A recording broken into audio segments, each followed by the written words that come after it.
Without further ado, it is my great pleasure to bring to the stage our first plenary speaker, Mr. Professor Dr. David Beglar. David, as you should have read, is the academic coordinator for the Master of Science in Education and the PhD programs at Temple University, Japan campus. He's published dozens of academic articles in some of the most influential publications in our field.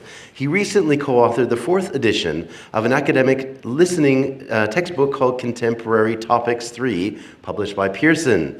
His research interests include foreign language assessment, vocabulary acquisition, materials development, and reading fluency development.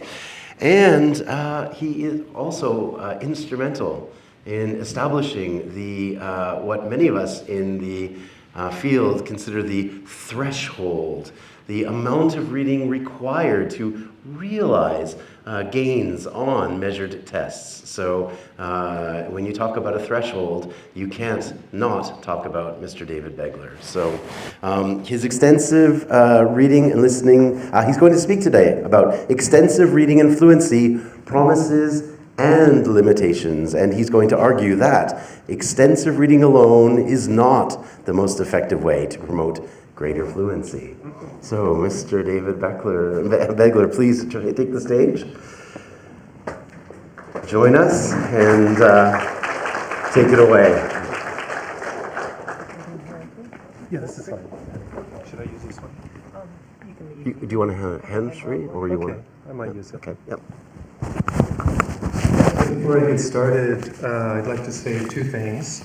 Number one, I'm suddenly very unhappy with my position in the conference because there is no way I can compete with that amazing performance we just saw. So I'm like, well, why do I have to follow that, you know? So anyway, I do have to follow that.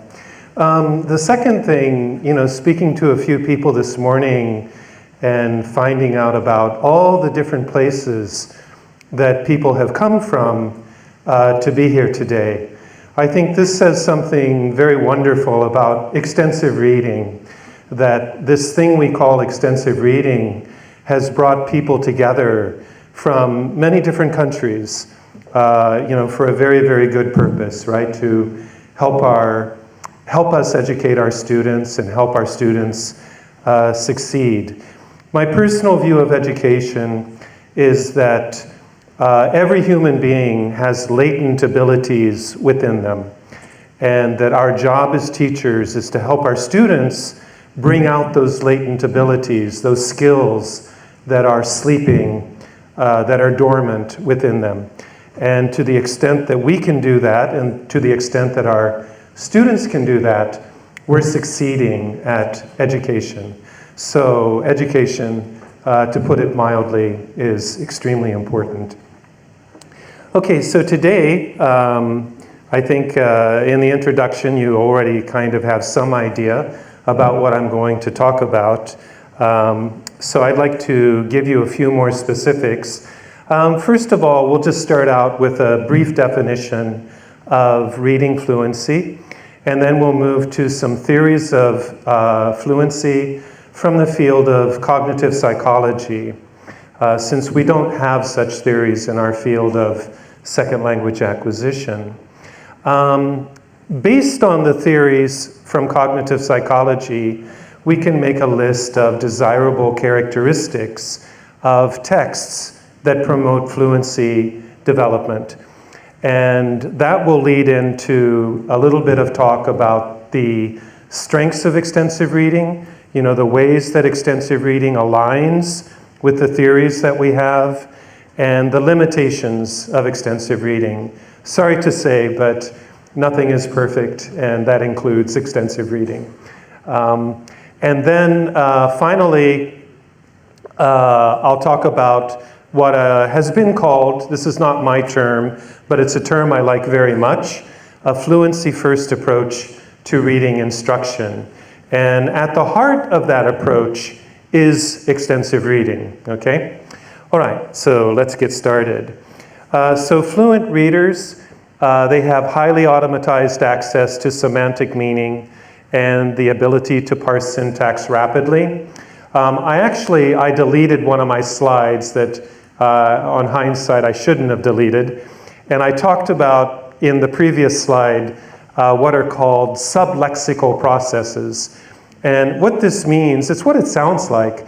So if you think below lexis, below vocabulary, what would that be? And it would be the things that make up words. And they come in two forms. So one would be letters on the page, right? So to make the word cat, you need C-A-T.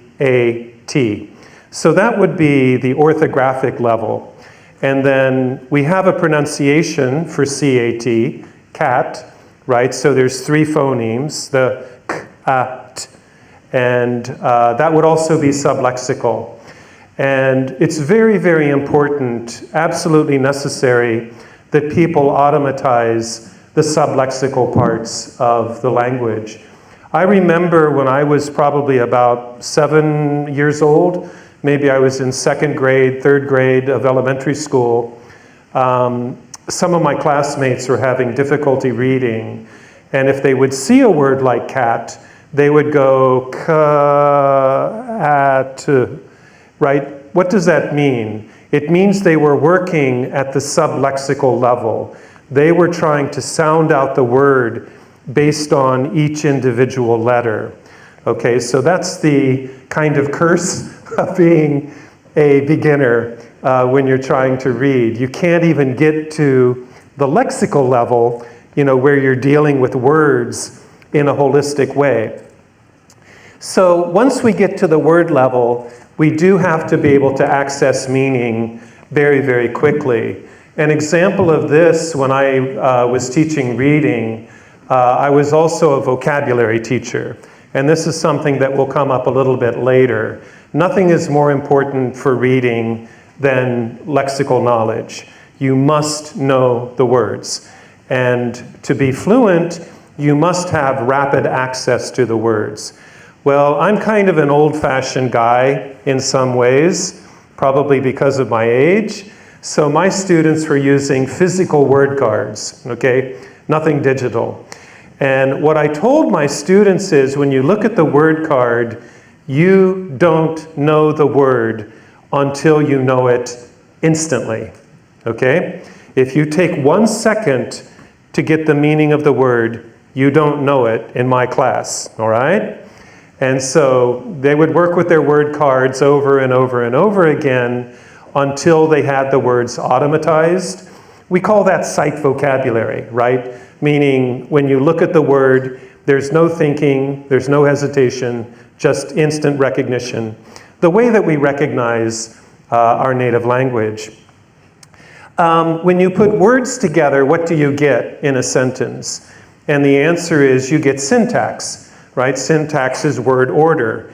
So sometimes when I read Japanese, I have problems at this level, meaning I understand every word in the sentence, I think, but I don't understand the sentence, okay? So I'm not able to put the words together in a coherent, meaningful way. So yeah, syntax is important. And that would be the phrasal and kind of idea that we have, say, a noun phrase, a verb phrase, a prepositional phrase. And we need to be able to chunk these phrases together and process them very rapidly and very accurately. Intersentential relationships is what it sounds like. So when we read one sentence, then we read the next sentence, we can't forget the first one, right? We have to keep the first one in mind so that we can understand the relationship between the first one, the second one, the third one, the fourth one, so that when we come to the end of the paragraph, we know what the holistic meaning is of the paragraph. Okay, and then jumping down to the bottom, activation of appropriate schemata. So I think, as you know, reading involves, both the bottom-up processes, that is everything I've been talking about so far, but it also involves what's inside of us. So meaning our knowledge of the world, our knowledge of culture, so that we can interpret what we're reading in some meaningful way. And so that's why different people will have different understandings of the same text, right? It's because none of us have the same knowledge, none of us have the same cultural knowledge. We have different personalities that, some people are kinder, other people are stricter, some people focus on justice, some people focus on compassion or mercy. And so, based on those factors, we get different interpretations of the same thing. But we're getting those interpretations based on our schemata, right? Based on our top-down, so-called top-down processing. The cognitive processes that are automatized, fast, effortless, without intention. So say, do you see the word intention there? Can you stop yourself from reading it? Can you stop yourself from understanding it? And the answer is no, no. That's what's meant by effortless and what's meant by without intention. And it's unconscious. So right now, speaking my native language, I have no conscious thought about the sound system of English.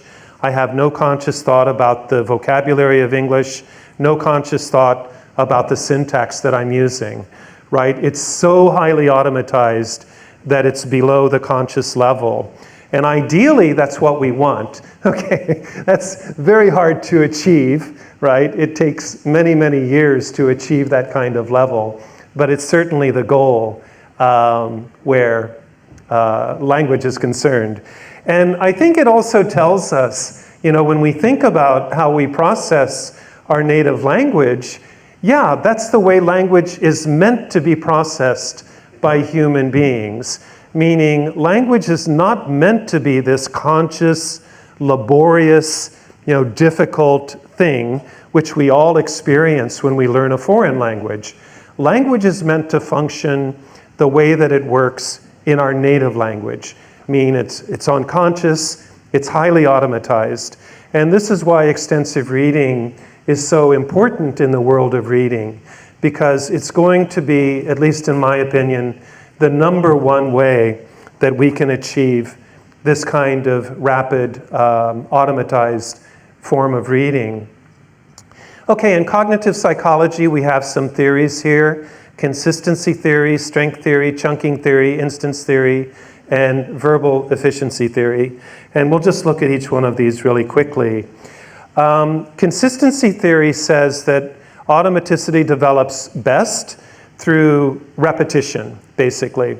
So the dance performance that we just saw, I'm very, very sure they were using consistency theory, meaning how many times do you think they practiced that dance?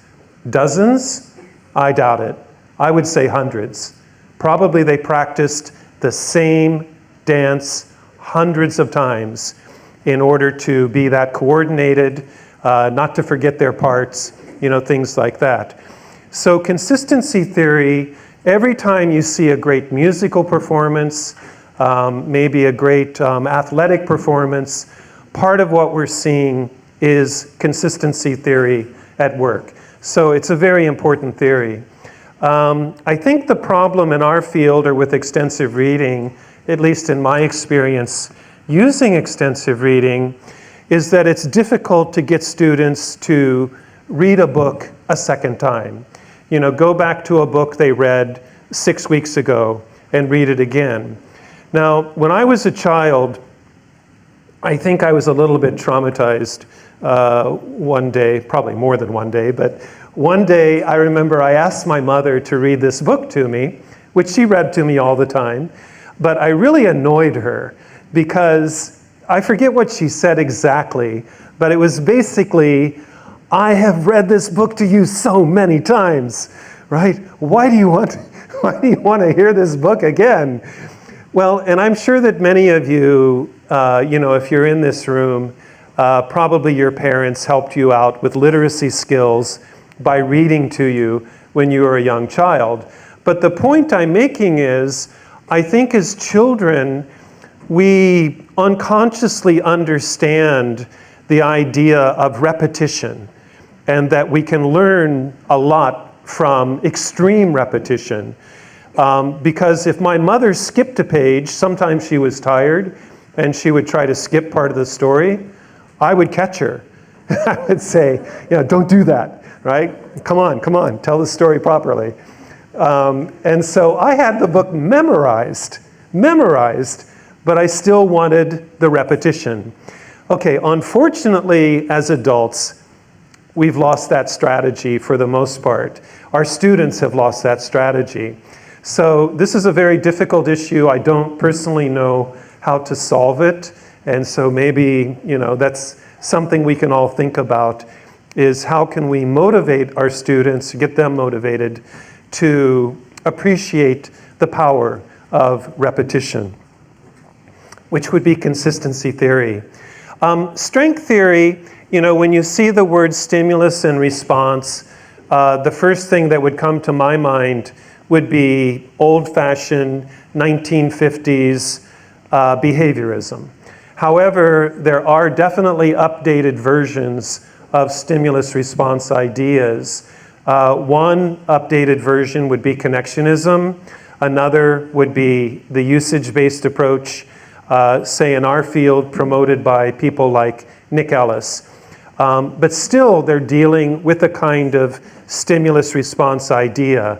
So the idea is the more we process things, and kind of going back to consistency theory, the more we process the same thing, the stronger the representations become in our mind. And I'm sure we've all experienced this. So something I do a little bit, I don't have too much free time, but in my free time, I play the drums. I played the drums since I was a small child. And as a drummer, I totally appreciate the idea of consistency theory and of strengthening particular patterns, particular drumming patterns. And how do I strengthen them? Simple. Repetition, repetition. Keep going back until it becomes automatic, till I don't have to think about it, till it becomes fluent and smooth. So how do you strengthen? And the answer, very simple, it's the amount of processing. So extensive reading is going to fit into this theory very, very well, because we have no better way to have our students do large amounts of processing than through extensive reading. Chunking theory came from a cognitive psychologist, John Anderson, and more technically it's known as ACT theory. Anderson worked at Carnegie Mellon, and where a lot of good cognitive psychologists are at. And basically what Anderson found is that as people did more and more processing, the chunks of information they were able to process became larger and larger and larger. And this was a very, I think in Anderson's point of view, the strongest reason why people were becoming more fluent. So for example, if I say, I came to Hokkaido yesterday. Okay, there's no chunking. It's word pause, word pause, word pause. But if I say something like, I came to Hokkaido yesterday, 3 chunks, right? Or I came to Hokkaido yesterday, 1 chunk. So you can easily see how as we become more fluent, as we become more automatized with something, yeah, the chunks start to increase. Or to put it a different way, the amount of pausing decreases, right? Fewer pauses. And so this is a big part of fluency development. How do you develop this ability to chunk? Again, it's amount of processing. So once again, extensive reading fits into chunking theory very, very nicely. Instance theory, another cognitive psychology theory, is the idea that when we're processing information, we can do it in 2 ways. One is what's called using an algorithm. Okay, algorithm is just a very fancy technical name for a rule, okay? So remember my example a few minutes ago about cat. And I said if you're a very beginner reader, you might process cat as C plus A plus T. Okay, this is a very bad way to process cat. However, you know, you see that once, you see the CAT pattern twice, you see it 10 times, you see it 20 times. And what the research showed, and what your common sense would tell you, is there's going to come a point where you don't see cat as C plus A plus T anymore, right? You abandon the algorithm and you go to what's called an instance in memory. Instance just means I don't see it as C plus A plus T, I just see it as cat, right? And so when you make that shift away from the algorithm to the instance, you're going to become much more fluent, because obviously it's much faster to access cat than C plus A plus T equals cat, right? That's very, very slow way to process. But unfortunately, when we're beginning to learn something, we are stuck with the algorithm. Verbal efficiency theory from one of the great researchers, Charles Perfetti, basically focuses on bottom-up processing, right? You got to get the letters, you got to get the phonology, you have to get the words highly automatized. And why is that?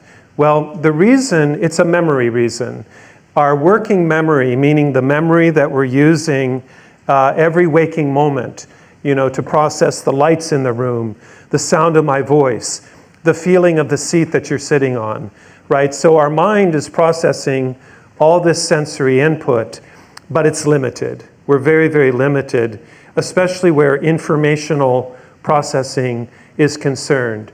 So basically, we need to get rid of those limitations to the extent possible. And where reading is concerned, it means we have to automatize the orthography, right, the writing system. We have to automatize lexical access so that when we see a word, we can access the meaning instantly, not in 1 second, instantly. And we need to be able to put those words together in syntactic chunks with no effort, with very little cost to our working memory. And when we do that, it opens up our working memory for processing meaning, okay? So again, when we think about our native language and we're reading something or we're listening to something, right? When I read English, I'm not spending any of my precious working memory space thinking, is that a D or is that a B? Which, by the way, I remember doing that when I was in first grade. It's like, is that a B or is that a D? Is that a G or is that a Q? Okay? Or in Japanese, is that a shi or a tsu? You know, if you're looking at katakana, right? And so as children, you know, we have this kind of confusion. And yes, we need to get rid of that confusion if we're going to be fluent. Same thing goes, for instance, for words. You know, if you have two words that are spelled similarly, we have to be able to disambiguate, right? We need to be able to distinguish them, you know, very, very rapidly, because that will slow us down if we can't. Okay, so thinking about the theories we just talked about, you know, consistency theory says read text more than once, read texts that are similar in terms of lexis, syntax, and concepts. One time when I taught extensive reading, I was always kind of experimenting with different ways to do it.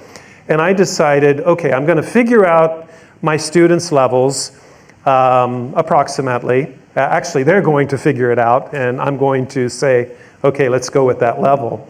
And I was using, I'm not trying to be a salesperson for Oxford, but at that time I was using Oxford Bookworms books. And I told my students, okay, we have 10 different books at the level at which you're going to read. I wanted to give them some autonomy. So I said, I want you to read 7 of the books at that level, and you can read them in any order that you want. Okay, they were very happy with that system. But, you know, what was I trying to do? Well, I was trying to do texts that are similar in terms of lexis, syntax, maybe not concepts, because the books were about different topics, but the linguistic part, right, the vocabulary recycling, the syntactic patterns recycling, that's what I was aiming for. It seemed to work well. And after they finished the 7 books, they would go to the next level, 7 books, next level, 7 books. Okay. Strength theory, as I said before, the key would be to read large amounts, same with chunking theory, same with instance theory. Verbal efficiency theory, I wanted to throw in the idea of vocabulary, because for Perfetti, vocabulary is key. You have to know the vocabulary, and you have to know it instantly, okay? So again, nothing is more important for reading than lexical knowledge. It's number 1. That's what the research shows, right? Okay, so the strengths of extensive reading is, I think there's a lot of consistency theory happening, like the example I just gave about having my students read 7 books at the same level, you know, say the 400-word level of Oxford Bookworms. There should be a lot of recycling going on, so it's a good example of consistency theory. Strength theory, chunking theory, instance theory, verbal efficiency theory. It may sound strange in a way to put those together, but I don't think it's strange, and here's why. When you read large amounts of text, as we do with extensive reading, there's different outcomes, okay? There's not just one outcome. And those different outcomes are described by the different theories. So when you read a large amount of text, is there strengthening among different parts of the language in your mind? You know, between letter combinations, collocations, right, word combinations, syntactic patterns that fit together, right? Noun phrases always fit together with verb phrases, okay? Or prepositional phrases always have a preposition and a noun phrase combination, right? So I'm not saying the students learn what I just said consciously. We don't even want that, actually. We want them to learn it unconsciously so that they're just processing these things that I said without thought and without hesitation. Chunking theory, right? So this would be another outcome, a different outcome from strength theory of reading a lot. Instance theory, making that shift from the algorithm to accessing the instance. That's another outcome, a different outcome of reading a lot. And then verbal efficiency theory, where you automatize the orthography, the phonology, the lexis, the syntax of the language. It's a different outcome. So putting these theories together and saying they all operate based on large amounts of processing, based on large amounts of reading. Okay, some limitations of extensive reading. The biggest problem I ever ran into with extensive reading was student motivation. I mean, some people whose names I won't mention in the field say that, oh, everybody's gonna love it. They're gonna love extensive reading. Well, somebody needed to tell that to some of my students, okay? Yeah, for sure. Some of my students really enjoyed extensive reading. You know, I'm not saying anything different, but some of them didn't, right? Some of them were just very resistant, not just to extensive reading, they were resistant to English, right? It was an English thing, not really an extensive reading thing, I don't think. Okay, so this is a problem, and so that's a whole nother talk, right? Is motivation. How can we motivate more and more of our students, and not just motivate them, but is there, I mean, maybe this is reaching really, really high, but can we actually get the vast majority of our students to enjoy reading? And I think that has become more and more difficult with the advent of what's going on in the internet, where young people are exposed to I don't have a name for it, but it's anything but extensive reading. It's just these short bursts of language that are constantly changing. And if you don't think that's influencing the way that their mind operates, then, ooh, you need to read about that, because it's not good. It's not good, that fast, constantly changing form of input. So I think now we're fighting, that kind of problem. A lack of task variety. A couple papers I published were not based on task variety.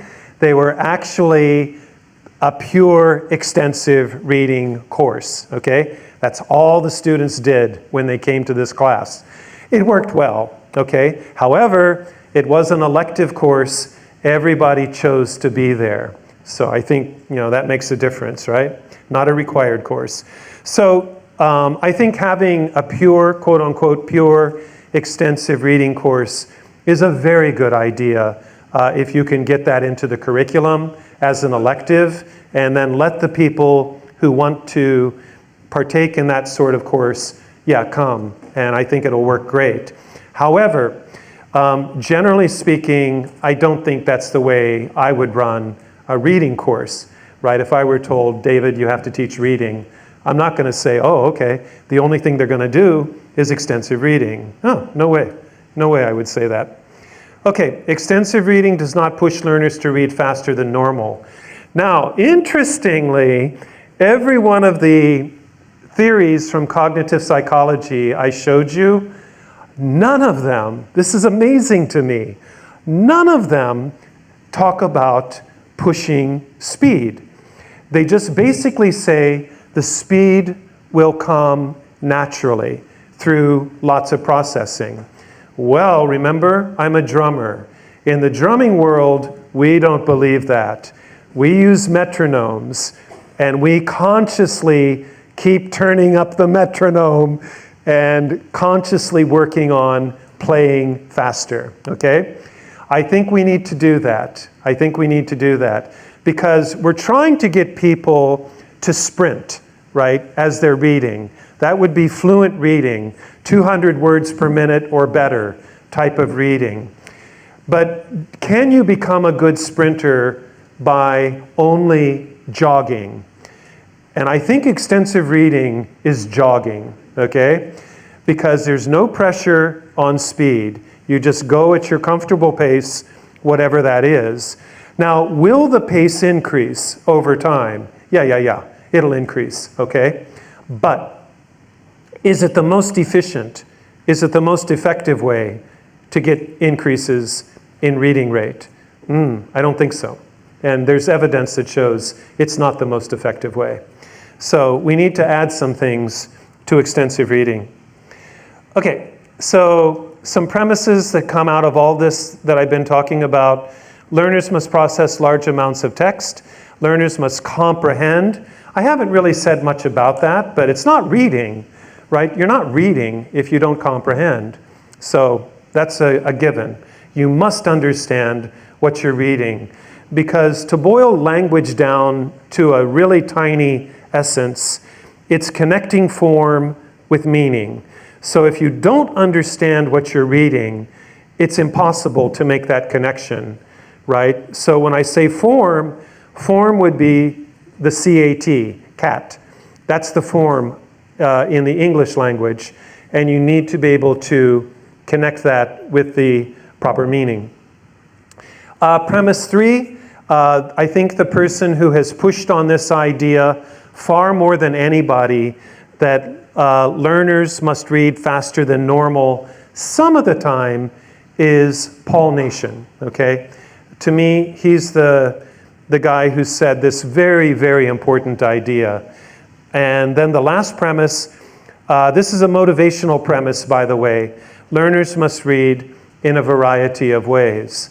Variety, when you read the motivational literature, no surprise, variety is generally speaking a motivator because it keeps the boredom away to some degree.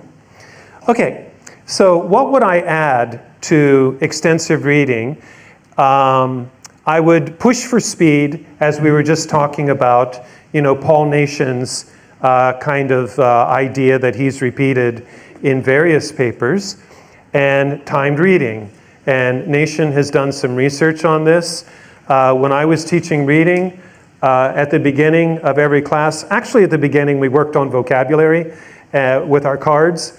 And then the second thing we would do would be 2 timed readings every day. And we would chart it out, the way that you normally chart timed reading. We were getting increases, maybe 20, 30 words in an academic semester, 20 or 30 words per minute, I should say.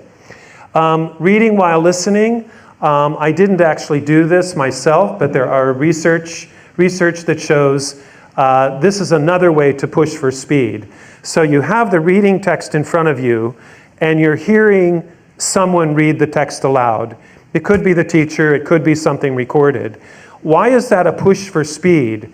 Well, the answer is presumably the rate at which the text is being read is a little bit faster than what most of the students would read at normally.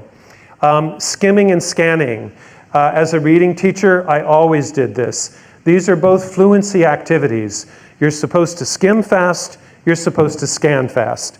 So again, when I was a reading teacher, one class we would do scanning activities, next time skimming, next time scanning, next time skimming.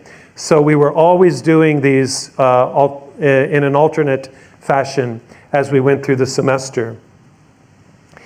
The repeated reading, I tried and failed. What I mean is that when I tried, we would read like 10 graded readers, and I would say, okay, everybody, I want you to go back and your favorite book so far, right? I thought that would work. Your favorite book, I want you to go back and read it again. But then when I talked to my students, let's just say, they were not enthusiastic about that. So that was a problem I certainly never solved. I gave it a shot. I couldn't get it to work. But I'm not giving up. I think it's very, very beneficial if we can get people to do some double up on the books. Narrow reading, very much consistency theory. And so you read similar texts. Typically the magic number is 3. Could you do this with extensive reading? Again, this might be very tricky to do. But what if you had 3 books about, say, the Beatles, by different publishers, right? And you asked your students to read the 3 different books. Now, there's going to be, presumably, a lot of overlap because it's the same topic, but they are different books. So that would be an example of narrow reading. Reading aloud, yes, I had my students do this, very intensive. I would make a recording of a paragraph. They would read the paragraph. I would listen to it. Okay, a lot of time on the teacher's part. And I would mark places where their fluency was breaking down because I was interested in rhythm. I said, good rhythm, good rhythm. And we would work on it one-on-one, so a lot of time for the teacher. And they would give me a new recording, and it was always really good. The second recording was always really good. As we went through the semester, the recording quality became higher and higher and higher, meaning more and more fluent, better rhythm, better rhythm. And then the explicit study of, in parentheses, high-frequency words. It depends on the level of the student, what words they need to work on. But I think, as many of you know, the average text is made up of roughly 80% high-frequency words of English, which means the first 2,000 words of English. Our students must know those words, and they must turn them into sight vocabulary as soon as possible. That's why I was using the word cards, as we were trying to automatize the high-frequency words of English. Okay, the advantages of this fluency-first approach: large amounts of reading, there's a variety of activities, sometimes learners are pushed to read faster, and there's an emphasis, not spoken so much, but there's an emphasis on automatizing the bottom-up processing. Okay, thank you very much for your attention.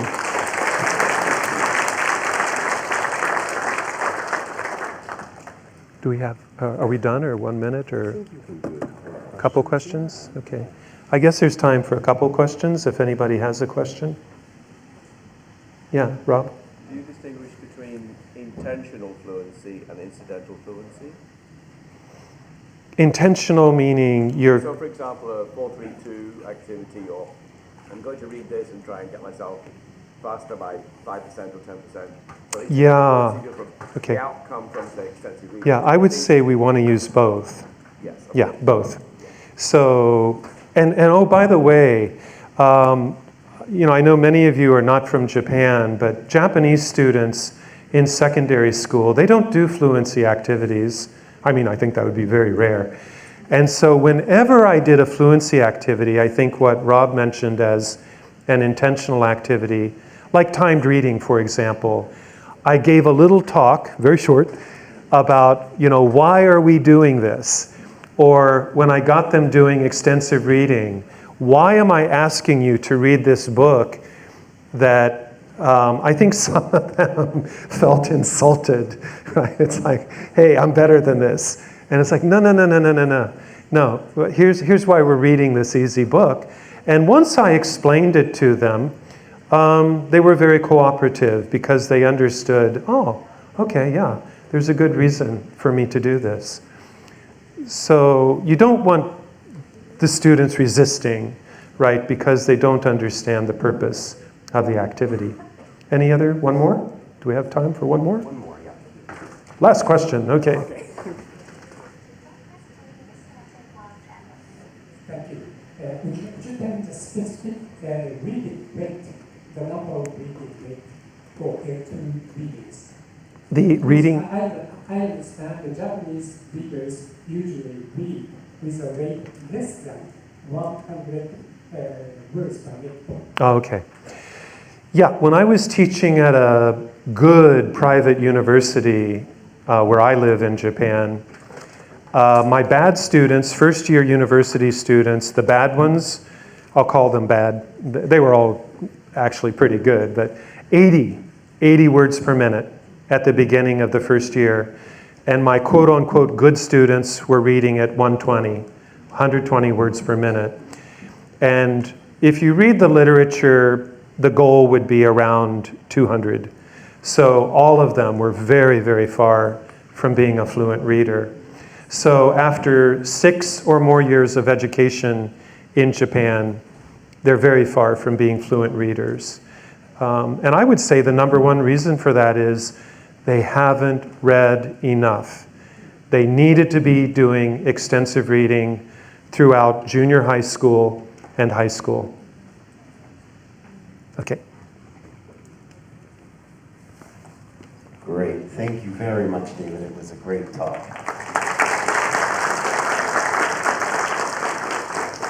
Okay, before I let you go upstairs, I have a few announcements I want to make that may be very important to you. First of all, please use our platform, Edzilla, that has the live schedule. There is a button at the top of the banner of our conference platform, Live. You can see which sessions are going on right now and which ones are coming up. So use that live session button, and you will, anything that's been canceled will not appear on the screen.